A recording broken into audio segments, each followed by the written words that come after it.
Hello friends, in this webinar I am going to discuss about directory nature of Rule 117 under the CGST Rule 2017. Let me first give you brief idea about Rule 117 of CGST Rule 2017. Provision under Rule 117 of CGST Rule 2017 is related to tax or duty credit forward under any existing law or on goods held in stock on the appointment day are as under. Every registered person is entitled to take credit of input tax under section 140 cell within 90 days of the appointment day. Submit a declaration electronically in form GSTN Tran 1 duly signed on the common portal specifying therein separately the amount of input tax credit to which he is entitled under the provision of said section. Provided that the provision specify that the Commissioner may, on the recommendation of the Council, extend the period of 90 days by a further period not exceeding 90 days. Let's talk about background of the case. Delhi High Court came to the conclusion that the limit prescribed under Rule 117 of CGST Rule 2017 is directory and not mandatory.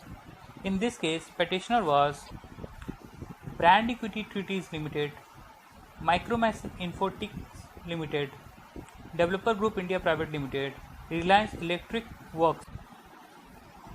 All the four writ petitioners seek identical relief in the nature of a writ of mandamus directing the respondents to permit the petitioner to avail the input tax credit of accumulated CNVAT credit as of 30th June 2017 by filing declaration form TAN 1 beyond the period provided under the CGST Rule 2017.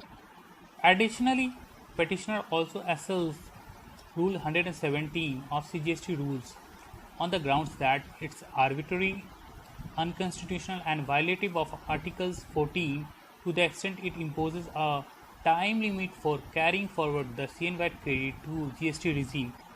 However, all the petitioners have unanimously stated that if the court were to give directions to the respondent to permit them to file the statutory form TRAN 1 to avail the input tax credit, they would be satisfied and not press for the relief of challenging the vice of the provision of the Act. The court has allowed numerous petitions relating to availment of input tax credit on the account of delay filing of TRAN 1. The controversy in the present petitions is not different, but nonetheless respondents have strongly objected to the directions sought in the present petitions, containing that the factual situations in each one of the present cases is quite different and does not merit the relief granted to the other taxpayers. It is argued that the court has allowed the petitions only in those cases where the delay had been occasioned on the account of technical glitch in the GST network. The facts of the instant case are substantially distinguishable and do not indicate or allege any such error or glitch on the network of the respondents relating to the filing of the TRAN 1 form. It is further contended that the pleading disclosed that the delay in their case did not occur on the account of any technical glitch on the portal, but arose owing to the other technical difficulty at the end of the SSC. The petitioners controvert the stand of the respondent and contended that they are entitled to similar relief, notwithstanding the fact that the cases of the petitioners may not be strictly covered by the circular of the respondents, especially dealing with the cases where technical glitch had restrained or blocked or caused difficulties to the taxpayer from filing of TRAN 1 form on the common GST portal. The court at the time of allowing the case said that regardless of the respondents' objections that there were no technical anomalies in the filing vis-a-vis the petitioners, we perceive no significant difference in the circumstances recounted in the case before us in comparison to those decided earlier. Patently, since the cause for not filing the Tran 1 form within the time is sufficiently explained and justified, we see no good ground or reasons to deny the petitioners another opportunity to belatedly file their Tran 1 forms.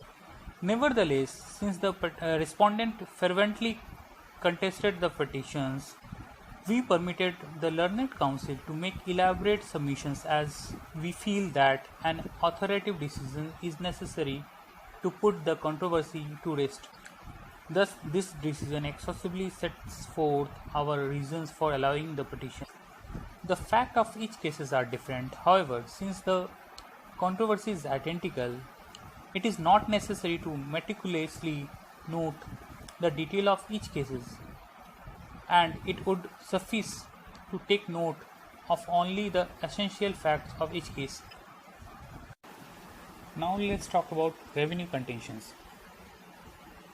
Revenue contended the petitioner were not entitled to any relief as they failed to file the declaration form Tran 1 within the due date, and the same was not attributable to any technical glitch while uploading the form but their own freeze. Rule 117 was defended on the grounds that Section 164 subsection 1 of CGST Act authorized the central government to make rules for carrying out the provision of the Act on recommendations of the Council and in consonance with the intentions of legislation. Reliance was also placed on Section 140 subsection 1 of CGST Act to state that the government was empowered to fix the time frame for availing the carrying forward of input tax credit by transitioning the CN-VAT credit into the GST regime. Now let's talk about court consideration.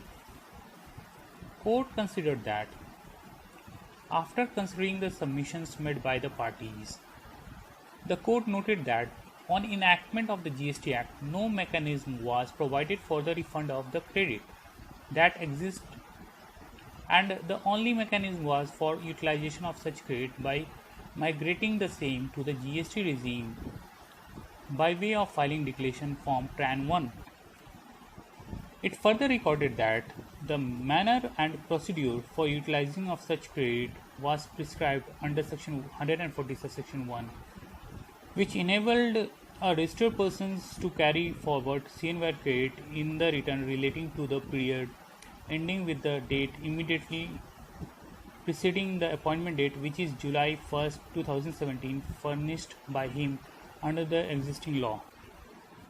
The court observed that no provision in the GST Act, however, prescribed a time limit for the transitions of CN-VAT credit, and it was introduced only by way of Rule 170, stating that this 90 days time limit was extended by Commissioner from time to time. The court recorded, "There is nothing sacrosanct about the time limit so provided.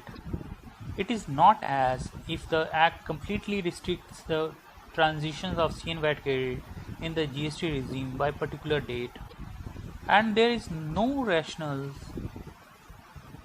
for curtailing the said period except under the law of limitations.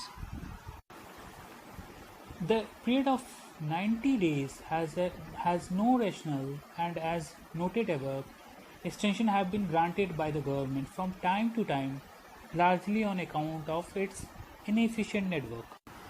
The court, in further considerations, the court also took note of the technical difficulties faced by a taxpayer from their end while submitting the Tran 1 form, apart from the glitch that occur on GST Common Portal, and remarked, the court specified that a basket of central and state tax were merged into a single tax. New forms were introduced, and aforesaid all of them were not even operationalized. Just like the respondent, even the taxpayers required time to adapt to the new system, which was introduced as a completely online system. Apart from the shortcomings in the systems developed by GST Limited, the SSC also faced the challenges posed by low bandwidth and a lack of computer knowledge and skill to operate the system. It is very unfair on the part of the respondent in these circumstances to accept that the taxpayer should have been fully geared up to deal with the new system on day one, when they themselves were completely ill prepared, which lead to creation of a complete mess. The respondent cannot adopt different standards, one for themselves and another for taxpayers. The court held that CNVAT credit, which stood accrued and vested, was the property of the SSC and a constitutional right under the Article 300A of the Constitutions, and could not be taken away merely by way of delegated legislations, which is not based on any overarching provision in the GST Act. Now let's talk about court conclusion. The court ultimately concluded that taxpayer could not be robbed of their valuable rights on an unreasonable and unfounded basis of them not having filed Tran 1 form within 90 days, when civil right could be enforced within a period of 3 years from the date of commencement of limitations under the Limitations Act 1963. In view of the above, the court held that Rule 117 was statutory in nature and credit could be availed within the period of 3 years from the date of appointment. Since all the petitioners had either failed or attempt to file Form Tran 1 within the period of 3 years, they were awarded the input tax rate accruing to them. Further, I would like to add comment regarding this case. The present decision is significant for taxpayers across the length and breadth of the nations, as it entitles them the benefit from legitimately required property. It has come at an time when all taxpayers are struggling from the economic crisis and on account of the COVID-19 lockdown and are facing liquidity crunch. While the court has extended the benefit of the judgment to all the taxpayers facing Tran 1 filing issues, its ability to those who are registered outside Delhi or even those who are appeal were rejected in past by Judicial High Court will need to be evaluated, as the GST authorities in other jurisdictions may seek to deny this benefit. Finally, the decision attained immense significance, as it is for the first time that the limitations period prescribed under the Limitation Act is made applicable to the GST provision. It is hoped that the taxpayer who miss the benefit will get the desired credit based on this landmark decision. Thanks for listening. Please subscribe us for all updated videos. Thank you.